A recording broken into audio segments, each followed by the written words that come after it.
अस्सलाम वालेकुम नाज़रीन, पाकिस्तान इकॉनमी वॉच के लेटेस्ट एडिशन में खुश आमदीद। मैं हूं इमरान सुल्तान। अपने कल के प्रोग्राम में भी हमने जायजा लिया था पाकिस्तान में, पर्टिकुलरली अगर बात करें टेक्सटाइल सेक्टर को कल हम डिस्कस कर रहे थे और आज भी जरा कंटिन्यूशन रखेंगे हम अपने टेक्सटाइल सेक्टर की। मैन्युफैक्चरिंग के साथ ये सबसे बड़ा सेक्टर है कि जो पाकिस्तान में लोगों को मुलाजमत फराहम करता है। ये सबसे बड़ा सेक्टर है जो एक्सपोर्ट में पाकिस्तान की बहुत नुमाया अहम किरदार अदा करता है और आज हम देख रहे हैं कि यही सेक्टर सबसे ज्यादा मुतासिर है। पहले एक नजर देखते हैं कि पाकिस्तान में एम्प्लॉयमेंट रेशो क्या है, टेक्सटाइल सेक्टर जो है वो मुख्तलिफ हवाले से किस तरीके से पार्टिसिपेशन है। टेक्सटाइल का 53% मुलाजमतें इस मुल्क में जो है इस इकॉनमी में टेक्सटाइल सेक्टर जो है वो फराम कर रहा है, जबकि फूड एंड बेवरेजेस टोबैको जो है वो 14%, later on chemicals 8%, cement 4%, automobile 4%, the rest of others like 17% जो है वो मुलाजमतें फराम कर रही है। इस तरह 53% जॉब्स जो है, जॉब मार्केट जो है पाकिस्तान की 53% वो टेक्सटाइल सेक्टर के पास है। और साथ ही वैल्यू एडिशन के हवाले से अगर चले जाएं तो वो भी 31% के साथ सबसे बड़ा चंक जो है वो टेक्सटाइल सेक्टर के ही पास है। उसके बाद लेटर ऑन आपके पास फूड, जब बात की जा रही थी इस हुकूमत के आने के बाद कि किस तरीके से पाकिस्तान में एक्सपोर्ट्स को फरोग दिया जाए, और शुरू में यही कहा जा रहा था जब डिवैल्यूएशन हमने कंटिन्यू देखी कि इससे एक्सपोर्ट्स बूस्ट मिलेगा, लेकिन अब वो नैरेटिव काफी हद तक जो है वो चेंज हो गया क्योंकि एक्सपोर्ट्स तो उससे नहीं बढ़ी, लेकिन यह जरूर हुआ कि इंपोर्ट्स जो है वो कर्टेल हुई। लेकिन इंपोर्ट में कमी की कीमत हमारी इकॉनमी को क्या देनी पड़ी? हमारी इकॉनमी को ग्रोथ रेट के ऊपर उसकी कीमत देना पड़ी है। पाकिस्तान में जॉब लॉसेस जो हैं वो बढ़ रहे हैं, पाकिस्तान में इकोनॉमिक एक्टिविटी जो है वो काफी हद तक स्लो डाउन हुई है। ये आपका जो डेफिसिट था जरूर कम हुआ, लेकिन इसकी कीमत जो है हमें अदा करनी पड़ी। अब सूरत हाल आपके सामने है, पाकिस्तान का ये सेक्टर किस तरीके से परफॉर्म कर रहा है, किस तरीके से आगे इसको लेकर जाया जा रहा है, बड़ी कंफ्यूजन है। कल भी हम डिस्कस कर रहे थे एग्रीकल्चर को और टेक्सटाइल को। आज अगेन हम चलेंगे इस वक्त साइट एरिया में। साइट एरिया जो साइट इंडस्ट्रियल एरिया कराची का है, जो कि इस वक्त हुकूमत सिंध की सरपरस्ती से महरूम है।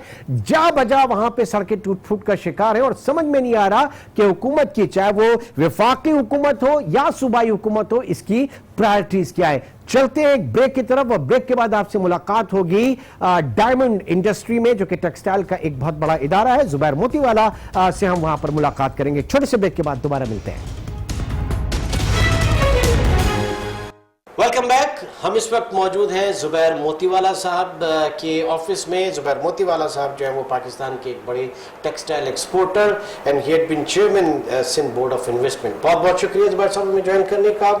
सबसे पहले तो ये जरा हमें बता दें कि आप अपने घर से और फैक्ट्री और आपकी लेबर जो है वो किस तरह से आती जाती है। बाहर आपने हाल देखा है सड़कों का, अतराफ का हाल देखा। हमें तो हैरत है कि जो आपके बायर आते हैं उनको आप लोग कैसे विजिट कराते होंगे यहाँ पे? देखिए जी, मैं आपको एक बात बताऊं कि Imran, it is so sad कि साइट जिस एरिया में जिसकी आप जहाँ बैठे हैं, ये it is responsible for 30% exports of Pakistan.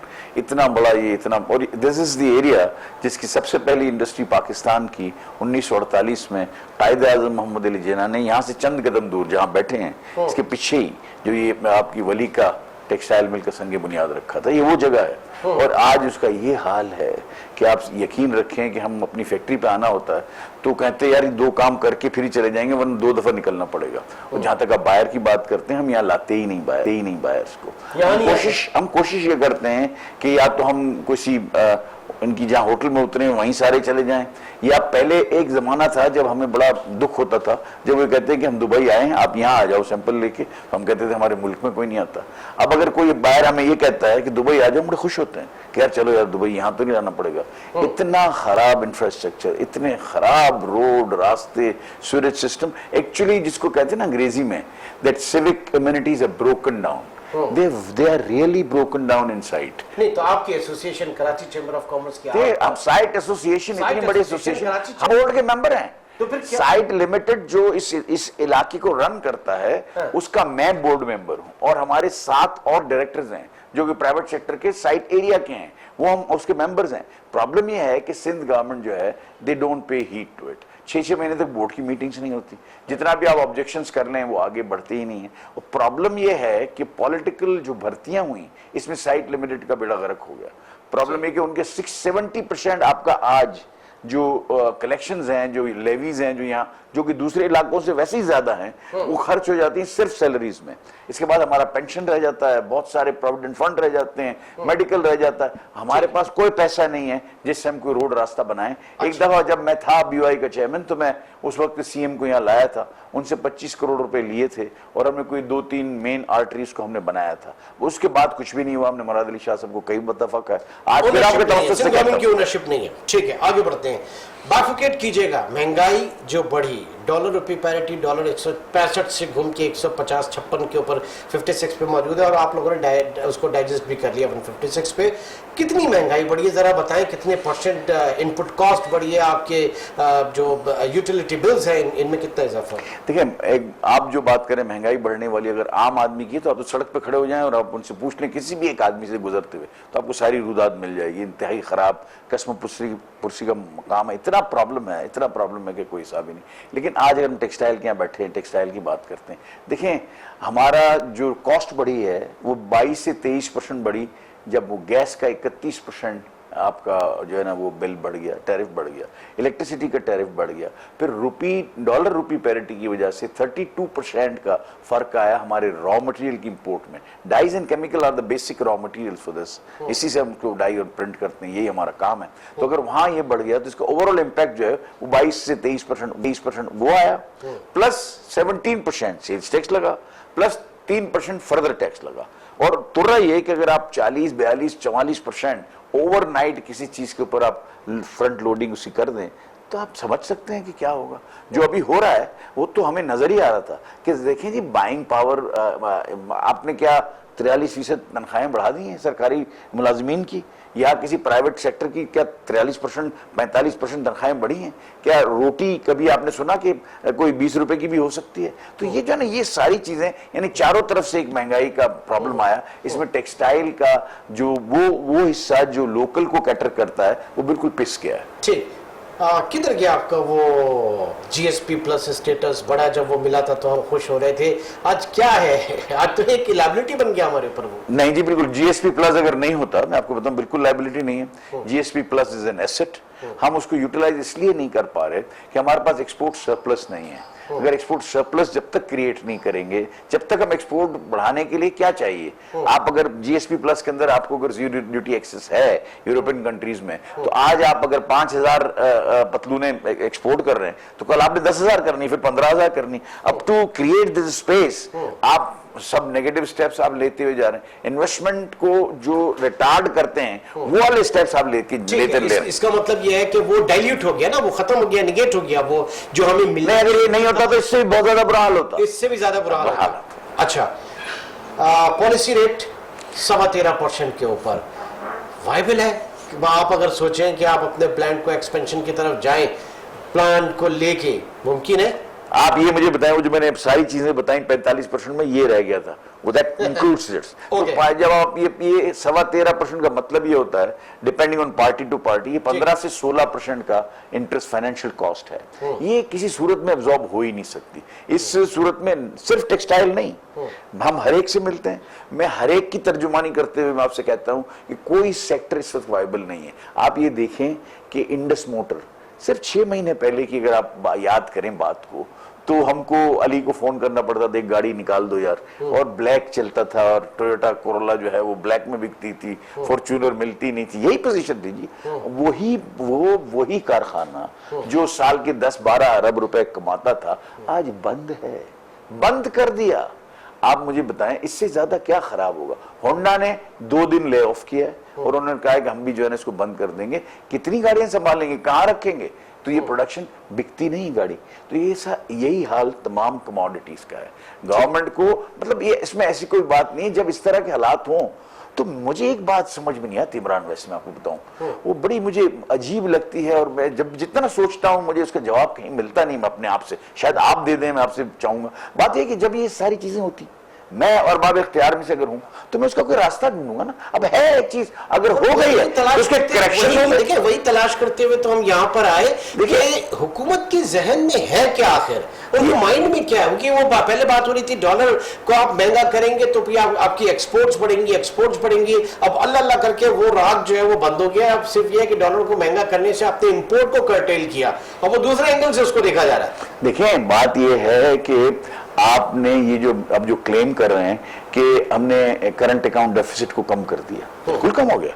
नहीं, लेकिन बात यह है कि आपने इकोनॉमी की साइज को छोटा कर दिया। जब आप इकोनॉमी की साइज को छोटा करेंगे तो उसके आप पता है आपको क्या रिपरकशंस होते हैं।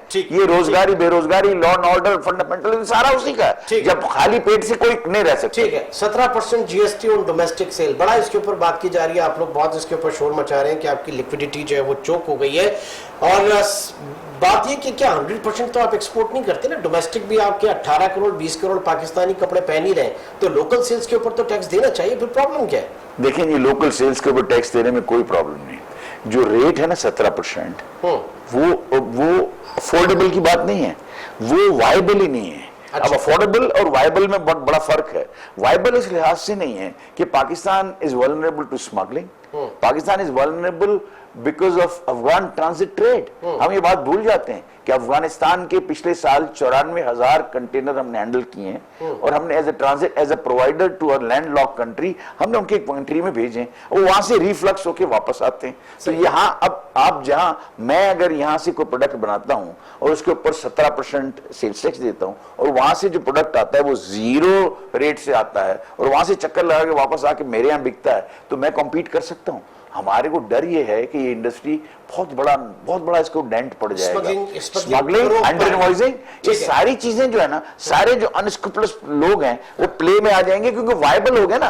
अब प्रॉब्लम ये नहीं है कि हम देना नहीं चाहते। अगर कोई मॉडेस्ट रेट हो, जैसे मिसाल के तौर पर इंडिया में 5% है, 5% के ऊपर भी वहां बहुत सारी हड़तालें और 3 महीने बंद रहा, 5% लगाएंगे तो ये वायबल होगा। और दूसरी बात, जो सबसे बड़ी बात जो आप, मेरे ख्याल से इसके दूसरा सवाल आपका ये होगा कि एक्सपोर्टर क्यों परेशान है, उनको तो देना नहीं है। ऐसा नहीं है, दे हैव टू पे फर्स्ट एंड रिफंड लेना है। तो अब अगर 5% होगा तो शायद बियर कर जाए, और अगर 17% है तो आप अगर समझेंगे 4 महीने में एक टर्नओवर होता है तो साल में 3 टर्नओवर हो गए।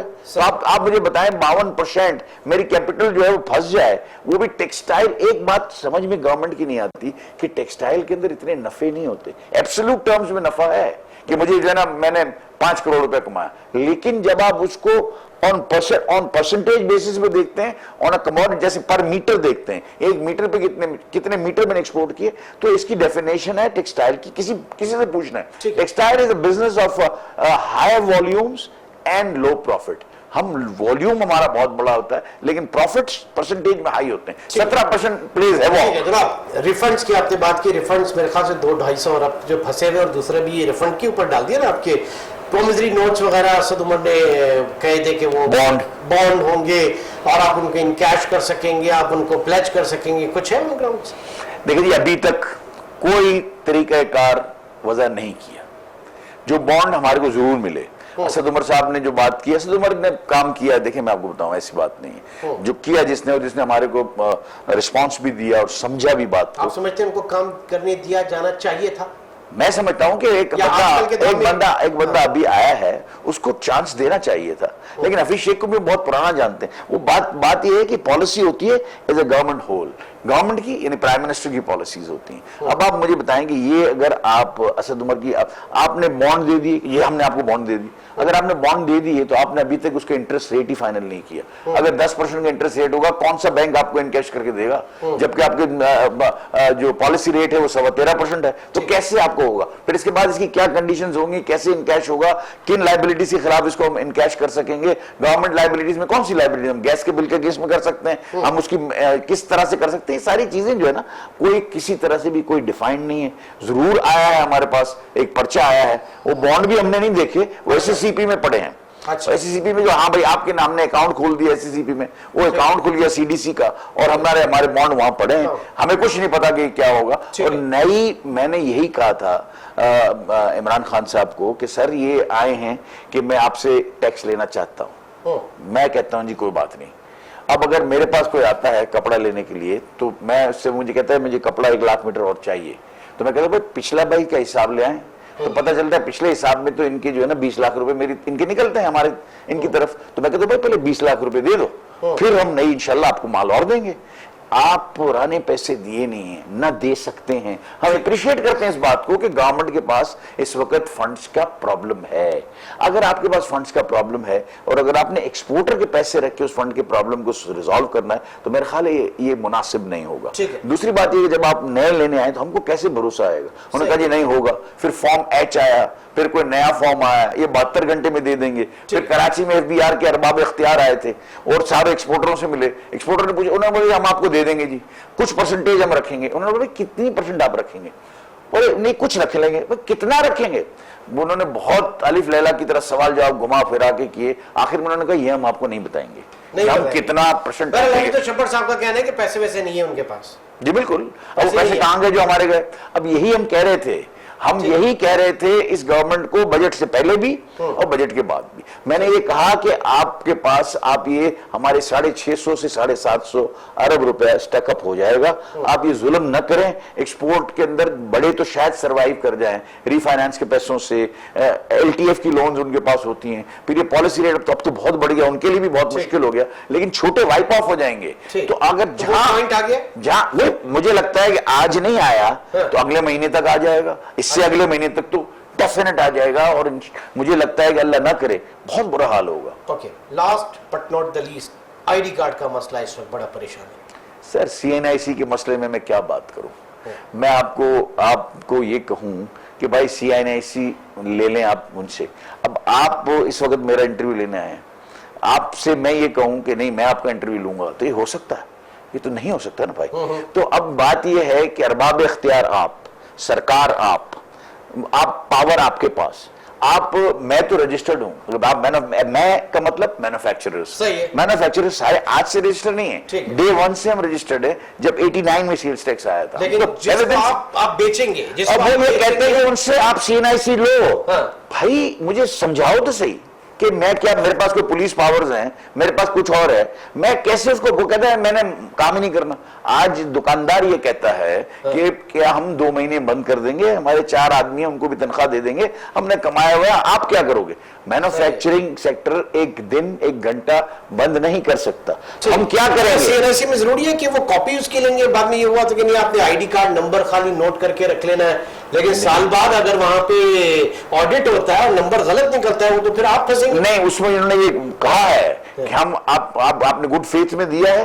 वैसे गुड फेथ की कोई किसी सुप्रीम कोर्ट के अंदर भी उसकी पूरी तरह से डेफिनेशन नहीं आई है, वो एक अलग बात है, लेकिन गुड फेथ में दिया तो आपकी लायबिलिटी नहीं होगी। यहां प्रॉब्लम यह है कि लायबिलिटी और no liability, people don't want to buy goods by giving the CNIC, finish period. इसके अंदर 2 और कोई बातें नहीं है। आप देखें ना, रोज मुज़ाकरात हो रहे हैं ट्रेडर्स के साथ, अब सफर कौन कर रहा है? देखिए पाकिस्तान की जो इकोनॉमी, जो पैरेलल इकोनॉमी जिसकी हम बात करते हैं, वो आपकी इकोनॉमी के बिल्कुल बराबर खड़ी, बराबर नहीं है, ज्यादा 2.5 गुना है, 2.5 गुना ज्यादा। ठीक है, तो आप कैसे एकदम से उसको आप ट्रांसपेरेंट कर सकते हैं? सिंपल तरीका है, मैं 50 दफा कह रहा हूं, मैं 10 साल से कह रहा हूं कि अगर आपने इस मुल्क को डॉक्यूमेंटेशन करना है, आप सुबह राइज कर दें कायदा कि जी अनरजिस्टर्ड का कोई काम नहीं करेगा। कौन सा CNIC, कौन सी क्या फलाना, अनरजिस्टर्ड होगा काम नहीं कर सकता, अनरजिस्टर्ड होगा से आप ना माल ले सकते ना बेच सकते, बात खत्म। एक जब आप वो नहीं करें कि रजिस्टर्ड के लिए जनाब इतना इंसेंटिव है और नॉन, आप फर्दर टैक्स क्यों लगाते हैं? क्यों फर्दर टैक्स लगाते हैं मुझे बताएं। ये 3% फर्दर टैक्स क्या है, और CNIC क्या, आप देखिए मजाक खेज बात दे आर हैप्पी टू पे दैट एडिशनल टैक्स। नहीं, आप देखिए इसमें क्या है, इस दफा में एक और नई बात आ गई। फर्दर टैक्स का मतलब क्या है, किसी भी बच्चे से भी पूछें, ये पेनल्टी है चूंकि आप अपने आप को रजिस्टर्ड नहीं करें, उसकी पेनल्टी, ठीक है ना जी, और तो कोई बात नहीं है। फर्दर टैक्स 17% है, 3% फर्दर टैक्स। अब आप वो कहते हैं नहीं फर्दर टैक्स भी देगा और शनाख्ती कार्ड भी देगा, यानी ये क्या है? यानी ये तो मेरी समझ से मेरी बात है कि ये कैसे चलेगा, क्या होगा। और ये मुझे लगता है कि गवर्नमेंट को सेंसिबली सोचना चाहिए। गवर्नमेंट को अगर IMF के साथ कंडीशंस में अगर इस तरह की कोई चीजें साइन हो गई हैं, उनके पास फिर रुजू करना चाहिए कि ये हमारे हालात हैं, ये हमारी इंडस्ट्री बंद हो गई है, ये मजदूर बेकार हो जाएगा, ये law and order situation create हो जाएगी, तो ये सब होना शुरू हो गई है। लॉ एंड ऑर्डर के हवाले से जो मोबाइल स्नैचिंग और वारदातें हैं कराची शहर में, दोबारा उन्होंने दम उठाना शुरू कर दिया, मैं आपको बता रहा हूं। और नाज़रीन, सूरत-ए-हाल इस वक्त जो बहुत सारी चीजें हैं, जब हम बात करते हैं कि इस मुल्क को किस तरीके से बाहर निकालना है, खान साहब जब कहते हैं कि डॉलर आपने लेकर आने, तो ये वो लोग हैं जो डॉलर लेकर आ सकते हैं, इनको जो कंफर्ट है वो फराहम किया जाए पाकिस्तान में एक्सपोर्ट को बूस्ट देने के लिए। लेकिन उसमें कब कहां जाके प्रॉब्लम्स, इश्यूज सामने आ रहे हैं, हुकूमत को इसको देखना पड़ेगा, अदरवाइज हालात अच्छे नहीं है। बहुत शुक्रिया जुबैर साहब, मुलाकात होगी। डालेंगे छोटे से ब्रेक, और ब्रेक के बाद कंटिन्यू रखेंगे इन्हीं तमाम इश्यूज को हम अपने और पैनलिस्ट जो है उनके साथ डिस्कस करेंगे। छोटे से ब्रेक के बाद दोबारा मिलते हैं। Welcome back. नाज़रीन, अब एक चीज तो समझ में आ गई कि इस वक्त जिस तरीके से पॉलिसी रेट बढ़ा है, जिस तरीके से शरह सूद बढ़ी है, हमारी डोमेस्टिक इकॉनमी जो है उससे काफी नाकाबिल इख्तिलाफी उसको नुकसान पहुंच रहा है। लेकिन इसका कहीं ना कहीं फायदा भी हो रहा होगा। इसका फायदा कहां हो रहा है, ये इस वक्त हमें नजर आता है नेट फॉरेन इन्वेस्टमेंट इन टी बिल्स, ट्रेजरी बिल्स, जो हुकूमती सिक्योरिटीज हैं। और जो गवर्नर स्टेट बैंक डॉक्टर बाकर रजा जो एक मॉडल लेके आए थे इजिप्शियन मॉडल, जिसके ऊपर वो काम कर रहे हैं, और एग्जैक्टली उसी का रेप्लिका हम यहां पे देखा कि बैरूनी सरमायाकार जो है वो पाकिस्तानी डेट सिक्योरिटीज में, पाकिस्तानी जो सॉवरेन पेपर्स हैं उनके अंदर इन्वेस्टमेंट करें। जितना आप पॉलिसी रेट बढ़ाएंगे, जितना शरह सूद बढ़ाएंगे, उनका रेट ऑफ रिटर्न उतना ही लुक्रेटिव होगा, उतना ही अच्छा होगा। और इसमें हम ये देख रहे हैं कि पहली बार पाकिस्तान में जो फॉरेन इन्वेस्टमेंट इन टी बिल्स है, जो जुलाई में 15 मिलियन थी, वो अगस्त में 71 मिलियन हुई, सितंबर में 242 मिलियन, और अब जुलाई से और यहां तक हम सितंबर में देखें तो 328 मिलियन डॉलर्स जो है इसके अंदर इन्वेस्ट हो चुके हैं। ये बहुत बड़ी रकम है। इसे हॉट मनी कहते हैं, क्योंकि जितने पॉलिसी रेट ऊपर होगा, जितना शरह सूद ऊपर होगा, उतने ही ये पैसा पाकिस्तान में आएगा, ये किसी भी मुल्क में। बट एट द टाइम जब पॉलिसी रेट नीचे आना शुरू होगा, ये पैसा फौरन यहां से वापस निकल जाएगा। तहफुजात ये हैं कि अगर इसीलिए ये चीज की गई है तो फिर हमारी डोमेस्टिक इकॉनमी जो है वो कहां खड़ी रहेगी और कहां पे होगी, ये सवाल जानेंगे। इस वक्त हमारे साथ मौजूद हैं डॉक्टर कैसर बंगाली साहब। बहुत बहुत शुक्रिया डॉक्टर साहब हमें ज्वाइन करने का। आप किस हद तक समझते हैं कि ये एक अच्छा या सूदमंद अमल होगा पाकिस्तान में, पाकिस्तान की डेट सिक्योरिटीज टी बिल्स जो कि 3, 6 और 12 महीने के लिए, उसके अंदर इस हॉट मनी का इंक्लूजन? जी डॉक्टर साहब। देखिए, अगर फॉरेन इन्वेस्टमेंट कारखानों में लगाया जा रहा है, जिससे अशियाएँ पैदा होगी, रोज़गार मिलेगा, एक्सपोर्ट होगा, वो फॉरेन इन्वेस्टमेंट तो बिल्कुल उसके लिए खुश आमदेद कहना चाहिए। लेकिन ये जिस तरह की इन्वेस्टमेंट टी बिल्स में हो रही है, ये सट्टेबाजी है, जुआ खेलने के बराबर है। और आप देखें कि $100 कोई लेकर आएगा तो $150 लेके जाएगा। तो ये डॉलर के बाहर जाने का दरवाज़ा खोल दिया गया है। कई दरवाजे पहले भी खोले हैं, शौकत अज़ीज़ के ज़माने से हम खोलते जा रहे हैं, और आज वही टीम दोबारा काम कर रही है।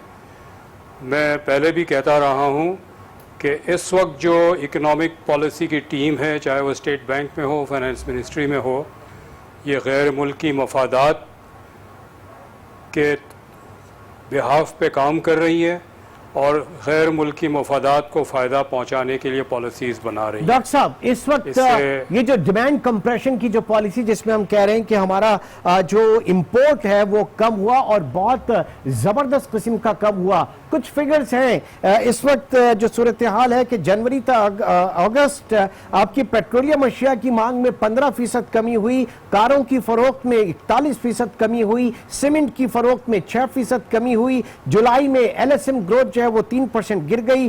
3% हमारी एक्सपोर्ट जो है वो बढ़ी है, जबकि 21% हमारी इंपोर्ट्स कम हुई। तिजारती खसारा कम जरूर हुआ, but at what cost? It's a million dollar question sir. किस कीमत पे कम हुआ? देखिए, मैं अपने बच्चों से ये कहूँ कि जी आपसे 3 दफ़ा खाना नहीं मिलेगा, सिर्फ 1 दफ़ा मिलेगा, तो पैसे तो मेरे बहुत बचेंगे। ये इंपोर्ट जिस नौयत से कम हो रहा है, जो इंपोर्ट का कंपोजिशन देखना चाहिए कि कौन सी इंपोर्ट कम हो रही है, तो ये कोई खुशाइन बात नहीं है। इंडस्ट्रीज़ बंद हो रही है, इंडस मोटर बहुत वाज़े है, लेकिन पिछले 5-6 साल से मैं ट्रैक कर रहा हूँ, फैक्ट्रियाँ बंद हो रही है और जो कारखाने वाले हैं वो या तो मुल्क छोड़ के चले गए हैं, या अगर मुल्क में हैं तो स्टॉक मार्केट या प्रॉपर्टी मार्केट में सट्टेबाजी कर रहे हैं। तो ये मईशत ऐसे नहीं चल सकती। ये मईशत जिनके हाथ में बागडोर दी है वो इस मईशत को मज़ीद कमज़ोर करने का एजेंडा है उनका। ये मैं वाज़े तौर पे बयान करना सर, चाहता हूं। Coming back to the point now, tables से कंपेयर अगर करें और पीआईबी बॉन्ड्स की तरफ चले जाएं, जो इन्वेस्टमेंट बॉन्ड्स हैं वो रिलेटिवली तवील अरसे के लिए होते हैं। अगर यही पैसा निकल के पाकिस्तान के इन्वेस्टमेंट बॉन्ड्स की तरफ चला जाता है, लॉन्ग टर्म सिनेरियो की तरफ चला जाता है, इन्वेस्टमेंट की तरफ चला जाता है, तो वो ज्यादा बेहतर होगा बनिस्बत ये इसके कि ये बिल्कुल हॉट मनी रहे और बहुत शॉर्टेस्ट पीरियड के लिए रहे। उस वक्त भी फ़ायदा उस वक्त होगा अगर ये पैसा आप हार्ड इन्वेस्टमेंट करेंगे, मुल्क में जो पैदावारी कुव्वत है उसको बढ़ाएंगे, आप एग्रीकल्चर और इंडस्ट्री की इंफ्रास्ट्रक्चर में इन्वेस्ट करेंगे।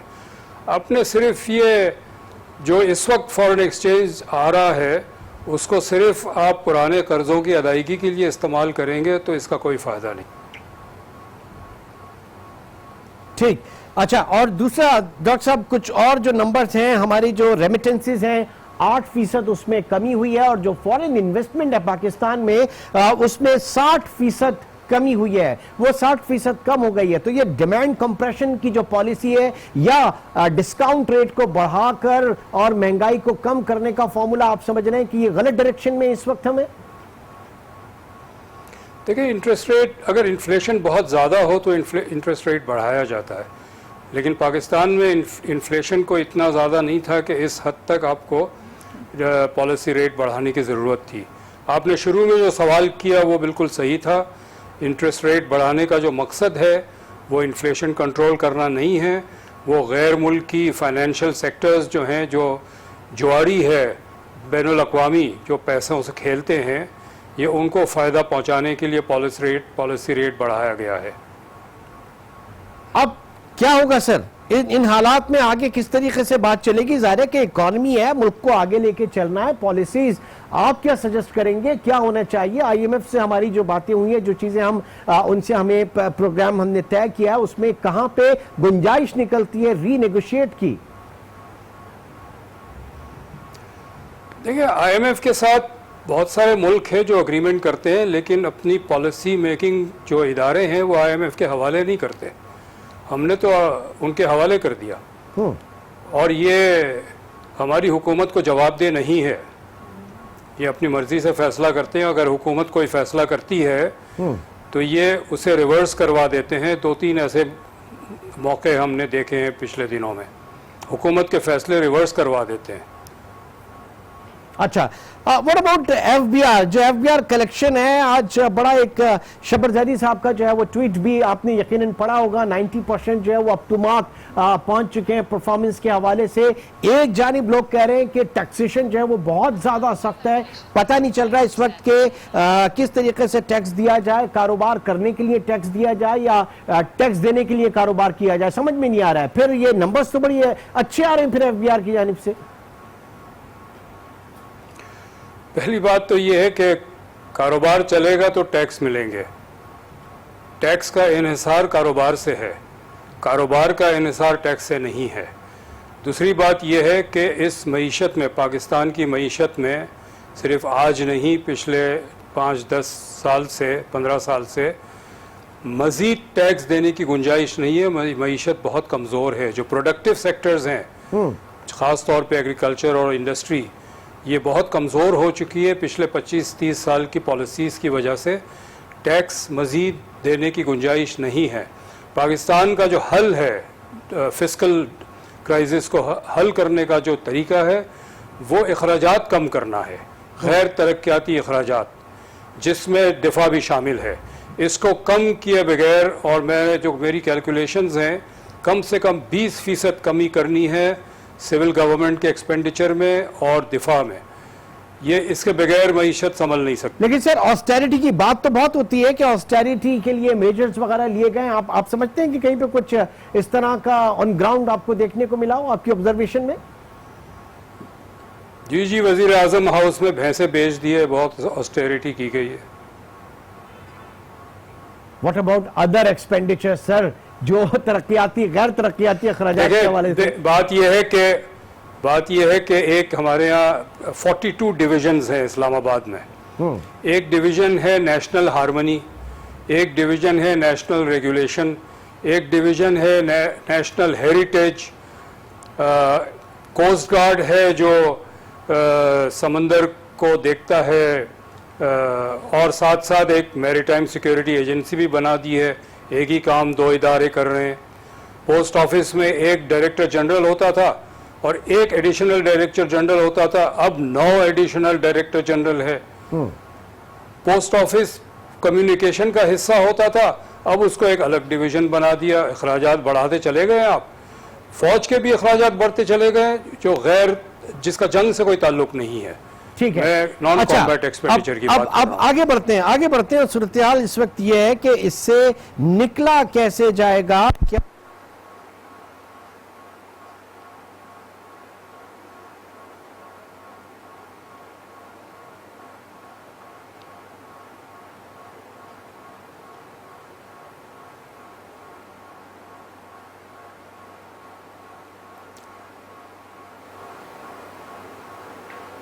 हेलो।